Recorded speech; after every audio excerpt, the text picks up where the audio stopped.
ایک مرتبہ اللہ تعالیٰ نے روحیں قبض کرنے والے فرشتے اسرائیل علیہ السلام سے دریافت کیا کہ اے اسرائیل، آج تک جن لوگوں کی روح تو نے قبض کی ہے ان میں سے کسی پر تجھے کبھی رحم بھی آیا؟ اسرائیل علیہ السلام نے عرض کیا کہ اے پروردگار، تو خوب جانتا ہے کہ روح قبض کرتے وقت ہمیشہ میرا دل دکھتا ہے، لیکن تیرے حکم سے سرتابی کی مجال کہاں؟ خدا تعالیٰ نے پوچھا کہ یہ بتا کہ تجھے کس پر سب سے زیادہ ترس آیا اور کس کی موت پر تیرا قلب تڑپا؟ اسرائیل علیہ السلام نے عرض کیا کہ یا الہی، ایک موت ایسی ہے جو نہیں بھولتی، اور وہ غم ایسا ہے جو تنہائی میں بھی میرے ساتھ رہتا ہے۔ ایک کشتی مرد و زن سے بھری ہوئی سمندر میں سفر کر رہی تھی۔ اللہ عز و جل نے حکم دیا کہ اس کشتی کو فنا کر دے۔ میں نے کشتی کو پاش پاش کر دیا۔ پھر آپ نے فرمایا کہ سب مرد و زن کی روحیں قبض کر، لیکن ایک عورت اور اس کے نوزائیدہ بچے کو چھوڑ دے۔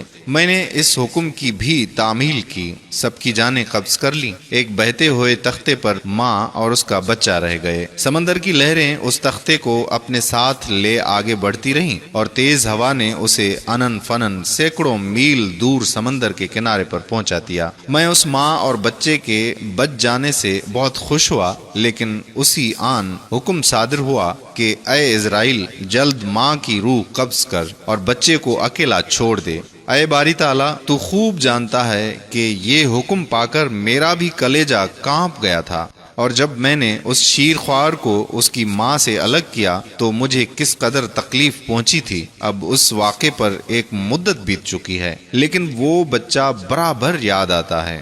حق جل شانہ نے اسرائیل علیہ السلام کی عرض سن کر فرمایا، کیا تو جانتا ہے کہ وہ بچہ اب کہاں اور کس حال میں ہے؟ اسرائیل علیہ السلام نے عرض کیا، اے میرے پروردگار، تجھی کو معلوم ہے۔ ارشاد ہوا کہ اے اسرائیل سن، جب تو نے ماں کی روح قبض کی اور بچے کو تنہا چھوڑ دیا تو ہم نے سمندر کی ایک موج کو حکم دیا کہ اس بچے کو احتیاط سے ایک ویران جزیرے میں ڈال دے۔ اس جزیرے میں ایک سرسبز اور گھنا جنگل تھا، یہاں صاف شفاف میٹھے پانی کے چشمے بہتے تھے اور بے شمار پھلدار درخت تھے۔ اس جزیرے پر ہم نے اپنے فضل و کرم سے محض اس بچے کی خاطر لاکھوں خوشنوا اور حسین پرندے بھیجے جو ہر وقت چہچہاتے اور نئے سے نیا راگ آلاپتے تھے۔ ہم نے چمبیلی اور پھولوں کے پتوں کو حکم دیا کہ اس بچے کا بستر تیار کرو تاکہ وہ اس پر آرام کی نیند سوئے۔ ہم نے اسے ہر خوف اور ہر خطرے سے محفوظ کر دیا۔ آفتاب کو حکم دیا کہ اپنی تیز دھوپ اس پر نہ ڈال، ہوا کو فرمان دیا کہ اس پر آہستہ آہستہ چل، بادلوں کو حکم دیا کہ اس پر می نہ برسا، بجلیوں کو ہدایت کی کہ خبردار اسے اپنی تیزی دکھا کر مت ڈرا۔ انہی دنوں جنگل میں بھیڑیے کی مادہ نے بچے دیے تھے، ہم نے اسے حکم دیا کہ اپنے بچوں کے ساتھ اس آدمی کے بچے کو بھی دودھ پلا، اس کی دیکھ بھال کر اور اسے کوئی تکلیف نہ پہنچنے دے۔ اے اسرائیل، اس نے بھی ہمارے حکم کی تعمیل کی، یہاں تک کہ وہ تنہا اور بظاہر بے یار و مددگار بچہ پرورش پا کر خوب صحت مند اور بہادر ہو گیا۔ ہم نے اس کے پاؤں میں کبھی کانٹا بھی نہ چبھنے دیا۔ دنیا جہان کی نعمتیں اسے عطا کیں اور وہ ان کا شکر بھی ادا کرتا تھا۔ اور اب اے ملک الموت، تو جانتا ہے وہ بچہ کہاں اور کیا کر رہا ہے؟ اسرائیل علیہ السلام نے سجدہ کرتے ہوئے عرض کیا کہ اے پروردگار، تجھی کو علم ہے۔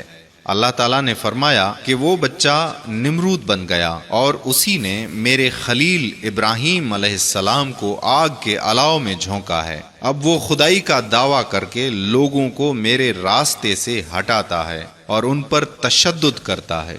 اللہ اکبر، اللہ اکبر۔ قارئین اکرام، ایک وہ مہربان پالنے والا جو اتنی ساری نعمتیں عطا کرتا ہے اور ہم ناشکرے بن جاتے ہیں، اس حد تک کہ نمرود نے خدائی کا دعویٰ کر دیا۔ اور بے شک اللہ کسی کے ساتھ ظلم نہیں کرتا۔ نمرود نے اپنے اوپر ظلم کیا اور اس کو ملنے والے عذاب کی مثال رہتی دنیا تک قائم رہے گی۔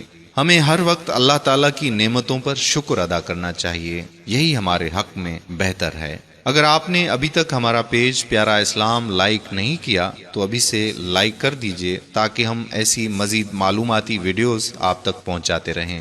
اور اگر آپ نے ابھی تک YouTube پر ہمارا چینل پیارا اسلام سبسکرائب نہیں کیا تو ابھی سبسکرائب کر دیجئے تاکہ ہم ایسی مزید معلوماتی ویڈیوز YouTube پر بھی آپ تک پہنچاتے رہیں۔ جزاک اللہ خیرہ۔ السلام علیکم ورحمۃ اللہ وبرکاتہ۔